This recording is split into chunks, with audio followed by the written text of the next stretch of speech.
सरकार ने कल डाले हैं कई सारे बदलाव। नियमों में हुआ है बहुत बड़ा बदलाव। सुकन्या समृद्धि योजना 2022 में नियमों में हुआ है बड़ा बदलाव। सरकार ने यहाँ पर कर डाले हैं कुछ बड़े बदलाव। कौन से ऐसे बदलाव हैं, तो बने रहे हमारे इस वीडियो के साथ। तो बेटी के लिए पैसा जमा करने से पहले सुकन्या समृद्धि योजना में हुए 5 बड़े बदलाव के बारे में जान लेते हैं। बिटिया किस्मत वालों के घर में पैदा होती है।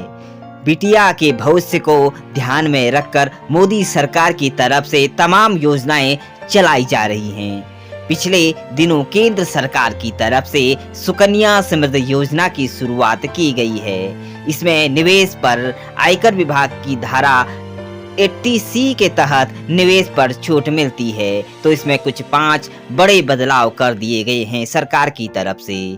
तो पहला है, तय समय से पहले बंद कर सकते हैं अकाउंट। सुकन्या समृद्धि योजना के तहत खोले गए खाते को पहले 2 परिस्थितियों में बंद किया जा सकता था। पहला, बेटी की मौत हो जाए तो, और दूसरा, यदि बेटी रहने का पता बदल जाए तो। लेकिन अब बदलाव है कि अब खाता धारक की जानलेवा बीमारी हो जाए तो इसमें भी यह शामिल कर दिया गया है। दूसरा, अब तीसरी बेटी का भी खोला जा सकता है खाता। पहले इस योजना में 2 बेटियों के खाते पर 80C के तहत छूट का लाभ मिलता था। तीसरी बेटी पर यह फायदा नहीं मिलता था। नए नियमों के तहत एक बेटी के बाद यदि 2 जुड़वा बेटियां पैदा हो जाती हैं तो उन दोनों को भी इसका लाभ दिया जा सकता है। डिफॉल्ट नंबर 3, डिफॉल्ट अकाउंट पर नहीं बदलेंगी ब्याज दर। खाते में सालाना कम से कम 250 रुपये जमा करना जरूरी है। इस राशि में जमा नहीं होने पर अकाउंट को डिफॉल्ट माना गया है। तो लेकिन नए नियमों के तहत अगर खाते को दोबारा एक्टिव नहीं किया जाता है तो मैच्योर होने तक खाते में जमा राशि पर लागू दर से ब्याज मिलता रहेगा।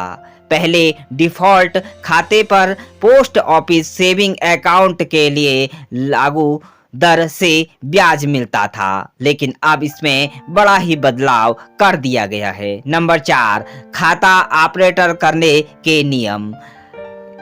पहले नियम था कि बेटी 10 साल में ही खाते को ऑपरेट कर सकती थी, लेकिन नए नियमों के तहत 18 साल की उम्र से पहले बेटी को खाता ऑपरेट करने की मंजूरी नहीं दी जाएगी। इससे पहले अभिभावक ही खाते को जानना भी जरूरी है कि नए नियमों के तहत खाते में गलत ब्याज डालने पर उसे नंबर वापस पलटने के प्रावधान को हटाया गया है। इसके अलावा खाते का सालाना ब्याज हर वित्तीय वर्ष के अंत में क्रेडिट कर दिया जाएगा। यानी कि अगर आप इसमें गलत तरीके से ब्याज पड़ता है तो उसे उस प्रावधान को हटाया गया है। यह थे सरकार की तरफ से जो बदलाव किए गए थे। अगर आप अपनी बिटिया का अकाउंट यहाँ पर सुकन्या समृद्धि योजना में अभी तक आपने नहीं खुलवाया है तो जल्दी से आप अपनी बिटिया का अकाउंट सुकन्या समृद्धि योजना में खुलवाकर अपनी और अपनी बिटिया की किस्मत को चमका सकते हैं। तो इसी तरह की सबसे पहले और सबसे लेटेस्ट खबरें प्राप्त करने के लिए हमारे इस चैनल को सब्सक्राइब कर लीजिए और बगल में दिए गए बेल आइकन को जरूर ही प्रेस कर लीजिए। तो मिलते हैं नई टॉपिक और नई वीडियोस के साथ। तब तक मुझे दीजिए इजाजत। Thank you, bye bye, take care.